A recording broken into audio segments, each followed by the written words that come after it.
All right, lacrosse fans. Jake Elliott here for mnswarm.com and joined by Ryan Benesch. Ryan, big victory over Colorado here. Congratulations on the big playoff victory. Thank you very much. We needed that one, that's for sure.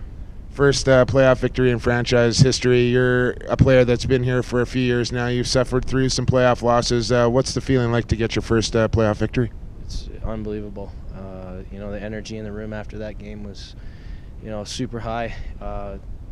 What can you say, man? We're just playing our game, and we're winning these games. It's unbelievable. Well, let's talk a little bit about that, Ryan. You mentioned playing our game. What have been some of the keys to success on offense and defense? I know you're an offensive player, but you're there with the defense on the bench. What's been the message from the coaches, and what's made us successful when you talk about playing Minnesota Swarm lacrosse? Just keeping everything positive. We know that lacrosse is a game of runs. They're going to get theirs, we're going to get ours, and our defense has been playing great. Our goalies have been outstanding. You can't say anything bad about the two goalies that we have. Our offense is clicking. We're moving the ball, we're moving our feet, and we're bearing the chances when we get them.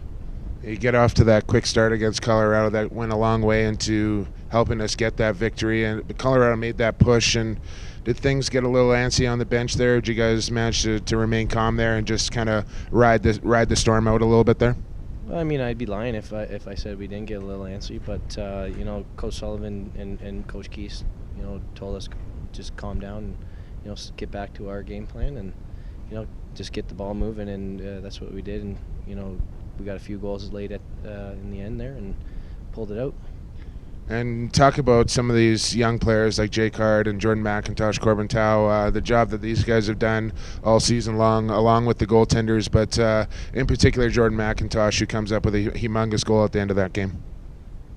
What can you say? There are little muckers, that's what we call them, and they haven't played like rookies all season. They played like they're seasoned vets, and my hat's off to them. The way that they play brings the energy to the team, and we feed off them. And even our energy guys like Nick Billick and Dan Ball, those kind of guys are the kind of guys that we need to win. So now we're off to the Western Final, and we're either going to face Calgary or Edmonton. Maybe just give us a quick comment on both those teams and what they have to offer, depending on who our opponent might be.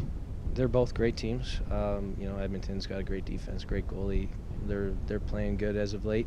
A couple wins. Calgary's got a pretty stacked offense and great goalie, great defense. So we just got to come ready to battle. It's going to be a war. Ryan Benesch, victorious here in Colorado, a playoff victory for the Swarm, who are now off to the Western Final. Ryan, thanks for joining us. This is Jake Elliott for mnswarm.com.